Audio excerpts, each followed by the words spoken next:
In regard to self-defense, many supposedly prominent Jewish politicians and civic leaders have chosen to oppose God's law in favor of man's law.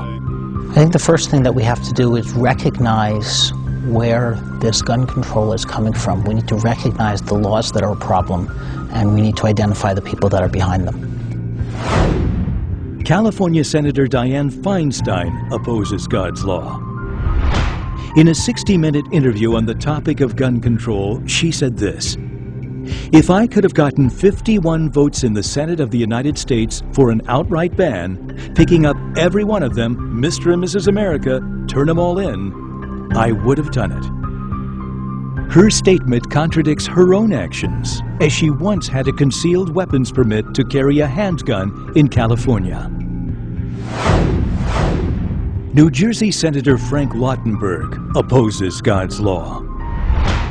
He and Senator Feinstein voted in favor of firearms confiscation during national disasters, such as Hurricane Katrina, a time when self-defense is most needed from criminals and roving gangs of looters. In 2007, Senator Lautenberg voted against the Vitter Amendment, a bill that protects U.S. citizens from gun registration laws imposed by international groups or agencies, including the United Nations. Rabbi Eric Yoffe of the Union for Reform Judaism opposes God's law. At a Million Mom March rally, he stated, "Controlling guns is not only a political matter, it is a solemn religious obligation." But he provides no Jewish sources to back up his assertion. Child Holocaust survivor and National Director of the Anti-Defamation League, Abraham Foxman, opposes God's law. Given the evidence of his own disarmed people suffering at the hands of the Nazis, his support for gun control contradicts the Torah tradition he claims to honor. The ADL, which monitors and tracks anti-Semitic activity around the world, favors a disarmed populace. The ADL fought in support of Washington, D.C.'s ban on the possession of firearms in the landmark 2008 Supreme Court decision, District of Columbia versus Heller, and the 2010 follow-up ruling in McDonald versus the City of Chicago.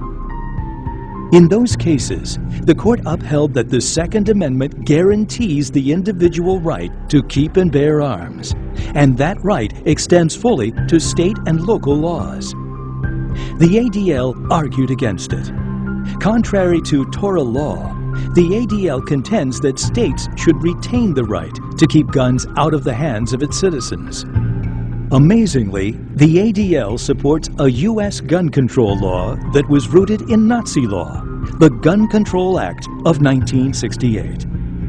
This federal law was authored by Senator Thomas Dodd of Connecticut and signed by President Johnson. Like the 1938 Nazi Weapons Act, the U.S. Gun Control Act of 1968 dictated who could and who could not own a firearm, and put restrictions on the types of guns Americans can own. Prior to writing the bill, on July 2, 1968, Senator Dodd requested a translation of the 1938 Nazi weapons law from the Library of Congress. A comparison of the language in the final bill shows some of it was copied word for word from the same laws the Nazis used in 1938. The same laws that put Europeans on a list 30 years earlier were now being used to put Americans on a list. The same laws that were approved by Adolf Hitler and the Nazi Party. The staunch anti-gun senator from New York, Charles Schumer, also opposes God's law. He has sponsored many bills to ban military-appearing weapons and to impose a waiting period on handgun sales. Although Mr. Schumer is opposed to his constituents owning firearms, he himself enjoys pheasant hunting with his colleague in the House, Ben Nelson of Nebraska. California Congressman Henry Waxman opposes God's law. He absurdly made this statement in 2008. If someone is so fearful that they are going to start using their weapons to protect their rights, it makes me very nervous that these people have weapons at all. In contrast to Mr. Waxman's statement, the great liberal Jewish Supreme Court Justice Louis Brandeis wrote, "We shall have lost something vital and beyond price on the day when the state denies us the right to resort to force." It is evident. The rights and liberties afforded to Americans through the Constitution are under attack by reckless politicians and misguided leaders. Why would Mr. Waxman be nervous about people protecting their rights, unless he was trying to take away those rights? Is he embracing God's laws or man's laws? Let me give you an example of how absurd some of man's laws are. I live in New Jersey, so here is my New Jersey firearms identification card. My New Jersey firearms identification card I have to show anytime I want to even hold a gun in a store or buy any ammunition. Now, this has my name on it, my address, all sorts of interesting things, and my fingerprint.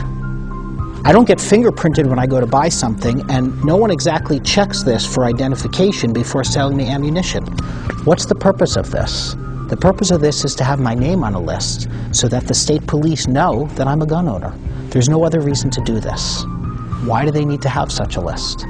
This is the kind of gun control, this is the kind of man's law that begins to cause the trouble that we're talking about.